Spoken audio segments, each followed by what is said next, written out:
Okay, this is a 2008 Skoda Octavia 1.9 TDI. So the year now is 2025 and I've now got to a point where I've got to replace the original battery because it's declining in the power department. So the bits I'm going to be taking off today, this piece here, so push that little clip there with a little bit of jiggling, that comes off, all good. And then down the bottom there, right down in the bottom, just there, is the little battery clamp. So my plan for this, I've not actually changed the battery on one of these, is I've got the airbox around here, so I'm going to undo all those little screws as if I'm replacing the air filter, and hopefully that will actually give me a little bit more access, because this flexible joint here, I'll be able to move it along very slightly to help out with that. So I've taken off that cover, exposing the battery, and then, as I said, remove this undo all these screws as if you're changing the oil filter, and therefore then get a little bit more room to get down into there to actually get hold of the pinch bolt down the bottom there. So I'll undo these and then I'll be back. So now you can see I've got that pinch bolt out from underneath on down the bottom, and I've taken the negative terminal off the battery, and also I've put the little black cap that comes on the brand new battery, the little plastic cap, straight on there. That also helps to make things a bit safer when moving things around. Both terminals are off now, and by the way, these little terminals just here are 10mm, and the pinch bolt itself, this thing, is 13mm. So got that out now, so I'll lift the battery out, put it side by side with the new one, and then I'll show you what happens with the little tester that I've got. Something else to look for as well when doing this is these little bits down here. They're the little bits where the battery catches on, so they're the little bits that go on the side of the battery to hook that side in, and then obviously the pinch bolt comes in from down the side here. Now this little battery tester I've been using, I reckon I bought it off of eBay. It was something like about 20 quid, I reckon, something like that anyway. Not very expensive. It is a good little tester. When I was looking around for reviews, this one seemed to be not very expensive and quite good reviews on it, so yeah. Right, I'll just show you what happens when I put this tester on this battery. I've already done this once, which is how I know it needed replacing. So you flip it around, there we go. Right, so I've already connected the red to positive. There's a little machine down there, and that's the little thing that I'm using on there to tell me if it's good, bad or ugly. So now connect the negative lead up to there, like so. Right, so on this battery we've got 12 volts there, then it says 66 amp hour, and then 590 amps, and 590 amps is on the EN. Alright, so that's on there. Now on the little machine we got standard battery flashing. Okay, now if it was an AGM or gel or whatever, you'd move that down using the up or down keys, so you just simply go like so. Alright, so that's on standard. So it's on standard, so I'll push enter now, and now we've got EN flashing. So EN on this one, EN, so we've got EN, and then we've got 590. So now I've actually just done this anyway, just to put this onto it. So I've got 590 amps on there, so EN flashing, push that enter button once more. We've got the EDC flashing. If I wanted to change that, I could just go up or down, whichever way. This is 590. So then what I then do is push the go button, and this will tell me good, bad or ugly. So it's telling me here that I've got 70% power in the battery.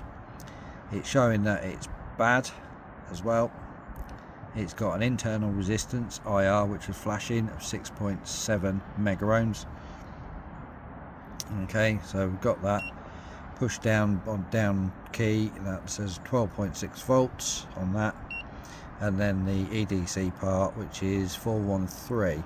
Now 413 is nowhere near 5 out of 590, as that shows down there. So this battery, look, it says is bad, so it's got bad just there. So yeah, so this battery was about at it, and that's why I've replaced it. So I'll just do a test on this brand new battery, bought directly from Halfords. Little green indicator on there, so I've connected my positive, put my negative on. This one then shows a standard. As I said before, if it was different, you'd tap the down arrow, that cycles through. So we're going back to standard again. Now we push enter, we now get the EN flash in there, and the EN on this one, like I say, is 640. So what I now do with this is go 640. Okay, did that slightly wrong, never mind. So I'm back on EN again. So now push the enter again. Now we've got the EDC flashing. Now I can go to 640. Cycle all the way through to 640. 640 amps, so we've got standard, EN, 640. Now I push go.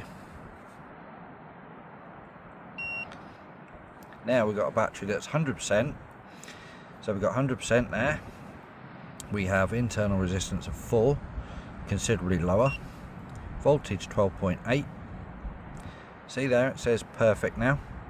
So that's good. And then we come back down to the EDC again, 698. So that is good to go. Right, just a couple of little things. To start with, most batteries come with a vent hole, and on this one it has a little plug that's blanked off, so it fits in the side there on this particular battery. So what you've got to do is you've got to remove it. If you don't remove it, then the battery can't vent. And then what I then found, to start with, when I fitted it, these two pieces were fitted on the sides, obviously for like a multi-fit somewhere. So when I went to put it back in, the little slots on the side down there, it wouldn't go in because it made the side piece too tall, and I didn't realise that these actually popped off. So if you ever get one of these batteries and it doesn't look exactly the same, you may be able to pop these things off as I have. So I literally pulled them off with my fingers. So that was a bit of a challenge. I was figuring, well, is this the wrong battery? Turns out no, it's okay. One thing I've noticed with this little clamp bracket is it's got a little tiny groove in the middle there in front of that bolt-nut, and that little groove fits in one of the little grooves on the side of the bottom of the battery. So that's what stops it moving about forward and backwards, and it also slides. So whenever you fit this, put it in and make sure it's tight up against the battery and actually in that groove.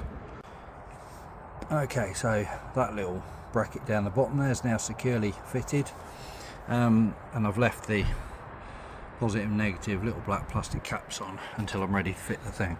Now the other thing that I would say probably do if you're going to do this is when you lift the air filter up, take the air filter out and then put your battery wires underneath there. Hold it out of the way till you're ready to connect it. That's quite a good little thing. So yeah, all good. Now to give the battery and the terminals the best start in life, I've just got a little bit of Scotch-Brite, scouring pad, wire wool, anything like that. Just give this terminal clean, and also clean the battery terminal as well, so two clean surfaces going together. It all helps stop corrosion. Right, so I've got my positive terminal connected now. Now connect the other one.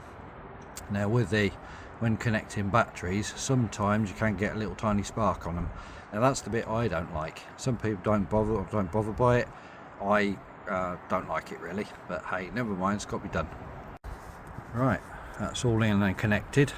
Yeah, I really don't like connecting the second wire because it does spark. I've had bad experience in the past with things, so it's not good. One thing I discovered with this little bit that goes round the battery, it's got this little V piece. Now that V piece fits into the side piece down there, and also is these couple of little clip things. If you notice, they've got a little tang on them that sticks out towards the front. And those little tang things go into those holes. So when you go, you can actually remove this, because I didn't realise. Put your fingers from the front piece and just give them a little gentle push, and this piece will pop out. Makes changing the battery a whole lot easier. And just like that, that front piece is now fitted. So back to fitting the top piece and then putting the air cleaner back in. Now, just one handy little tip when doing these screws up.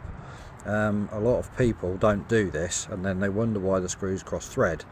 So if you actually turn the screw backwards, slight down pressure, and then it latches. So there's a little latch just there, so it jumped. That's now in the screw thread.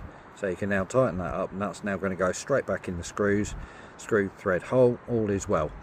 Stops your cross threading thing. So just going to do all these things back up again, and then all done. So just one little last thing, when you tighten these little screws back up, some round here, round in there, and that side, do them up so they're just nipped, and then just nip them a little tiny bit more, because it's only plastic, so you will strip the threads if you go too far. So yeah, this has been how I do it, and my way of doing it. Other people may say, well, that's slightly different to me, which is also fine, because I'm just showing what I did and how I did it. So I've just got my scan tool plugged in, and at the very start, just here, look, that's without anything turned on, so that showed me the battery voltage just there. And that's when I turn, because it's diesel, that's when I turn the ignition on to turn the igniters on, and then that little drop there is when the starter started the engine. So, and this is what it's now running at, so that's all good. One little thing that does happen is the steering wheel light, orange light, comes on. It's because the steering wheel needs to be turned full lock to lock either way to tell the computer that where the steering angle and stuff is, and then that light then goes out. So I'll do that when I get going down the road. So yeah, near enough done now.